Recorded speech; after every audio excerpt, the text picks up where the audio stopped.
Hey everybody, and welcome to Advanced Art Digital Tutorial number 4. Today we are going to be taking our 8-bit character that we've created and we are going to be putting him or her or it onto a realistic background. So there's a few things we have to do here. What I have done since I was with you last was I finished up my character. Let me turn off the layers so you can kind of see all my layers here together.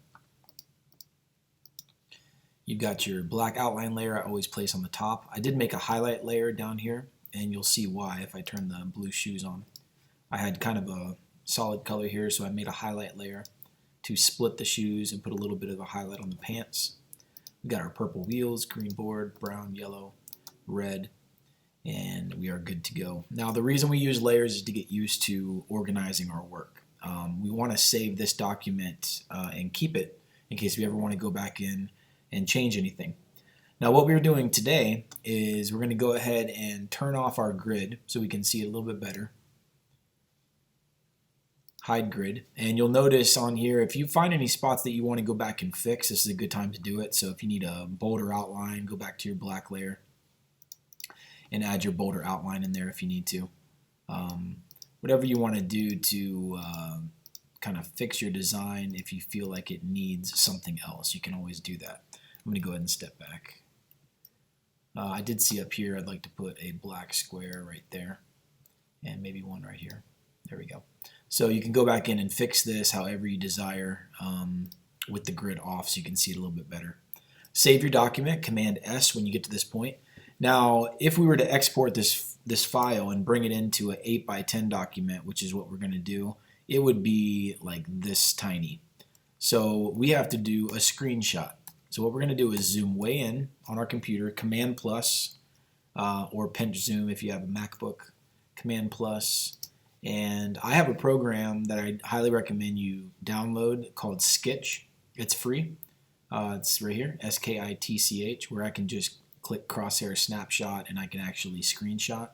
If you do not have Skitch, you're going to hit Command Shift 4, Command Shift 4 on your school computer, and you are going to go up to the left corner, click on your mouse, and drag a box over your image. And what you're doing is you're taking a photo of it.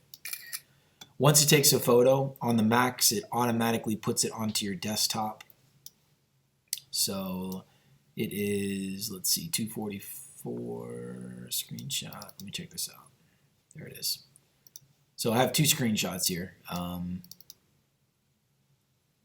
let's get rid of that one. So it'll automatically bring it to your desktop. So you want to go ahead and put that, if you have a folder for your project. I've got all kinds of tabs open, so bear with me.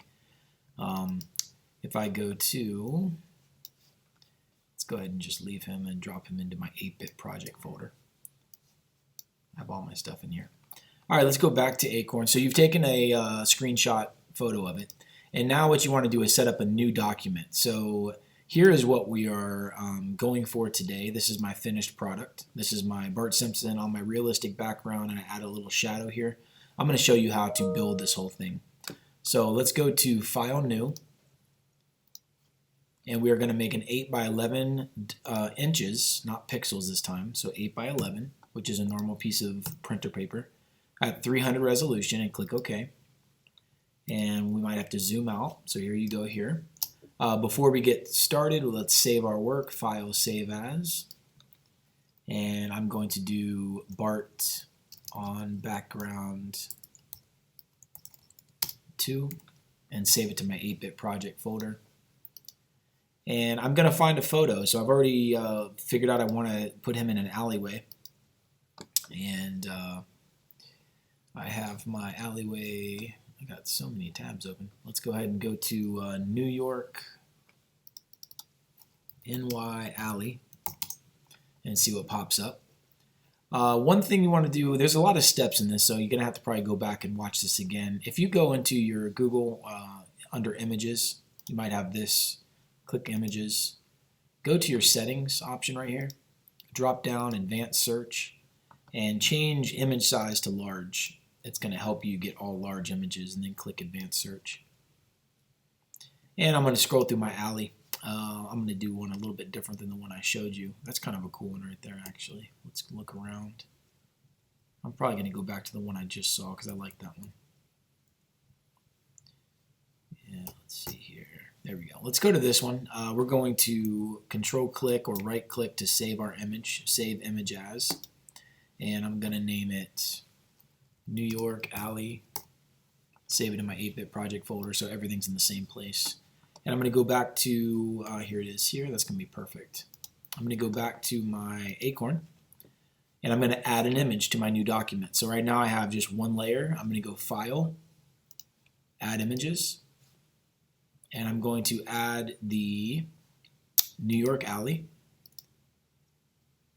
And you'll see that it's pretty much a good size. However, I'm going to make it a little bit bigger, so don't mind that clicking. Command-Shift-T to rotate and transform, or you can go up to Layer, Rotate, Transform, Scale and Rotate, and just drag that image out until it fills the page.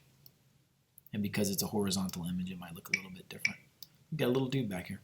So I'm going to have Bart Simpson actually standing, I'm going to have him standing right here. So I'm going to click Enter. I'm going to save my work, Command-S or File Save. Now I have my alley. Now what I'm going to do is bring in the screenshot that I took of Bart. So File, Add Images, and we're going to go ahead and click on Screenshot and open it. And you'll see now that it's not too small. So now I have a pretty good size. I'm going to make him a little bit bigger. Don't worry about the white. I'll show you how to get rid of that very easily. Rename it Bart here. And we're going to scroll. Give me 1 second for the door.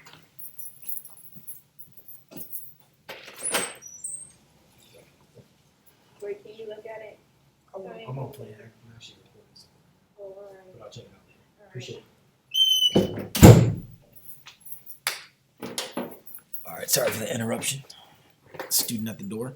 So what we're going to do here is you got Bart. We're going to go up to Image and, Layer, Rotate and Transform, Scale and Rotate. And we are going to grab the edge and make this bigger so he looks like he is in the forefront right here. That looks pretty cool. And we're going to go ahead and click Enter. Now to get rid of this white space, we want to go ahead and grab this little tool right here, which is the magic wand tool with the stars around it. Click it and just click the white layer one time, and it should select everything pretty cleanly, and hit the delete key, and there you go. And you can also hit Command D to deselect, Command D to deselect. And there's our little Bart here. So I'm going to go ahead and place him as if he's standing on the concrete. And now I'm going to make a shadow. So I'm going to save my work, and I'm going to make a new layer, call it Shadow. And I'm going to take this tool right here, which is my polygon tool, and I'm going to make a shadow as if he is casting a shadow back here onto the sidewalk. So I'm just going to start clicking, and as I click, I'm dropping what are called anchor points. So I'm going to click way back here, click, all the way back to my original point, and you'll see I have a little dot there. Click back to your original point. Let's zoom in so you can see a little better. And I'm going to grab my paint bucket tool, change my color to black, and I'm going to drop black inside of this shape. Hit Command D to deselect, and drop your shadow back behind your figure. So take it and drop it right behind the layer. Now I have my shape for my layer. The shape for the shadow. Now the shadow is obviously a little too harsh. Whoops, wrong button. It's obviously a little bit too harsh. So I want to do what's called dropping the opacity. This is your opacity. Make sure you're on your shadow layer and drop your opacity down so you can kind of see through it. And that's looking a little bit more like a shadow right there. Okay, now notice these hard edges. If I zoom in, I don't really want those hard edges here. I have kind of a little shadow showing, so I want to go ahead and do my eraser tool. I'm going to change the size of my eraser so it's a little bit bigger. I'm going to lower the softness and the flow down pretty low. Make sure you have block eraser unclicked. and just start erasing over the edge a few times, and you'll see how it starts to soften that layer out. Starts to soften out that harsh edge, because the shadow would not have a super harsh edge. It would be a little bit more faded. So I'm just kind of dragging over it and erasing the sharp edge right here. There we go. That looks pretty good. It kind of looks like he's actually casting a little shadow there. And the last thing I would want to do is a shadow is typically darker towards here. So I'm going to take another tool, which is the burn tool. It's a little sun right here. Click on it, make my size a little bit bigger. Lower your exposure down a little bit. You'll get used to all these tools. I know it's kind of a lot. And what you can do is actually click and drag over the areas that you want to make darker. Let me raise that up a little bit more.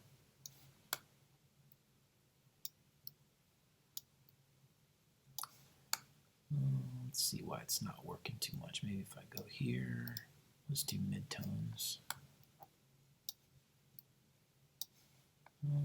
Shadows. Maybe I do need to take the exposure way up. Let's raise this opacity a little bit. There we go. Well, I'll tell you what, that's not working. So let's not use the burn tool. Let's go back and lower the opacity again. And let's try the paintbrush tool. When all else fails, go back to your paintbrush, take your black color, lower your opacity down, and we're going to try to block in some colors here. Hopefully this is going to work for us. Let's even try making a new layer. There we go. All right, so I had to make a new layer because this layer's opacity was so low. So if we make a new layer, and I'm still going to call this shadow, since I'm still working on the shadow, and I want to darken, kind of darken where his feet are.